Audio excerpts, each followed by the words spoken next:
Well, Avery, what was the moment like yesterday, kind of getting that scholarship? Obviously, I think you were pretty excited. I was honestly blindsided, but it was a very exciting feeling, a blessing from God, and I've been working on it for a while, and it was just a simple goal that I had, and I achieved it. So that's just one thing on my to-do list checked off.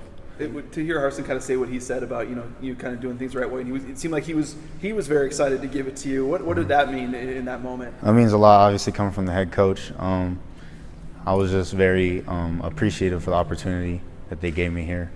They honestly made it easy on me, being a walk-on. They showed me a lot of love, and I felt like I had a fair chance to play just like everyone else. So.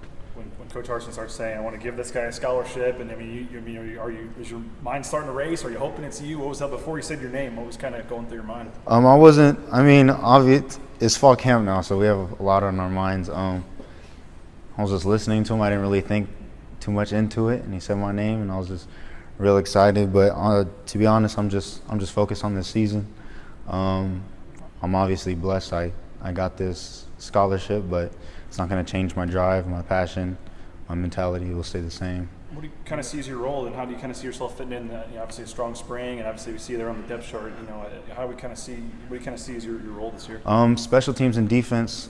Special teams, I'm going to help this team do better on the field position battle, and then defense, turnover margin. That's two big things I hope to improve on this team. I forget. Did you have any scholarly offers coming out of high school? No, I was unrecruited.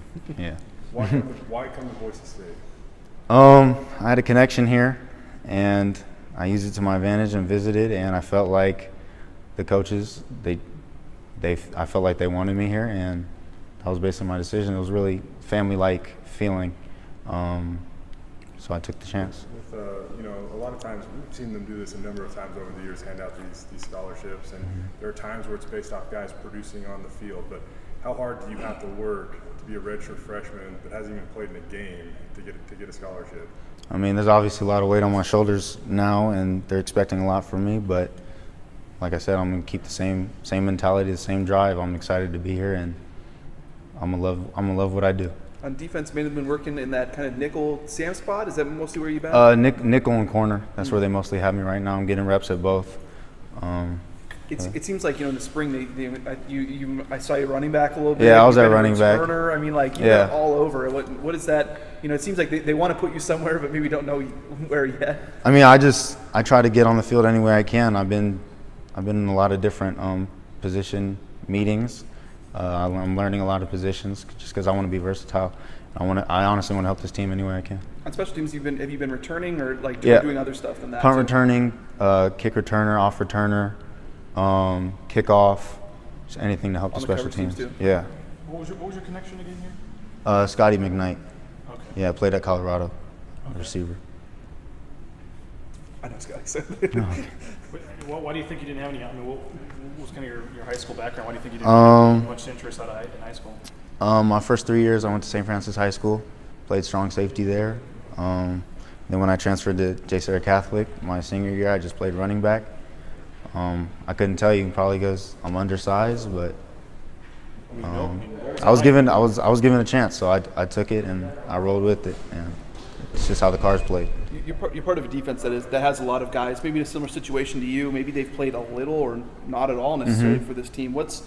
Tyler said that there are a lot of you guys out there like that, but you wouldn't tell. How are you guys approaching it since there's a lot of young guys on that side of the ball? The way we carry ourselves from last year and transitioning into this year, we're all hungry. We're all hungry. We look. T is like our veteran, so we look up to be like him. That pick six he had.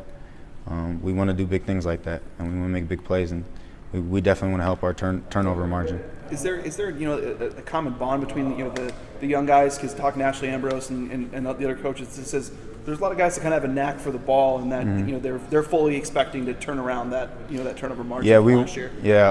That's one of our biggest emphasis, considering how low we were last year with that. So a lot of emphasis on catching the ball, breaking plays up, just being playmakers. You mentioned kind of the chip on your shoulder. For a guy who didn't get any offers, is it bigger for you? Are you out to kind of I don't know if prove others wrong is the right word, but does it motivate you more, the fact that you didn't get any other? Yeah, definitely. I'm out to prove people wrong, and I'll always be a walk-on, so I'm always have that mentality.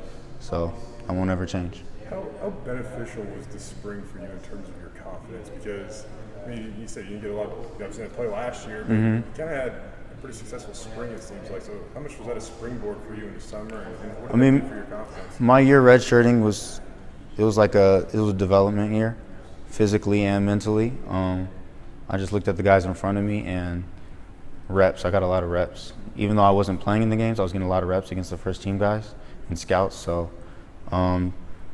you just start to notice things and start to have a knack for the ball, and just plays started to happen. You've been working with Gabe, right? That spot there at Sam, right? No, actually, Ashley Ambrose, Matt Coombs.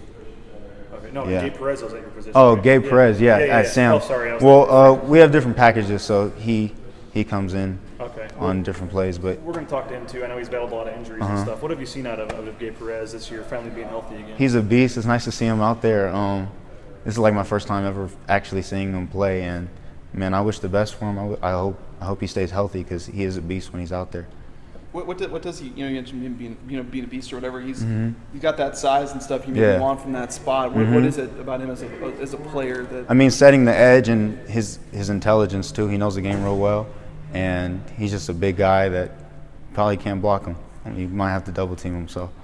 Harsin kind of said that it is a little bit inspirational for guys to see a guy like that come out, where he said a lot of guys in this situation might have given it up, right. But he's back out there, and all of a sudden, and you guys are expecting big things from him. Is it something that kind of inspires the other players, that you guys take notice of what he's doing? Yeah, I mean, we look up to things like that. A lot of part of our program is adversity and getting through things like that.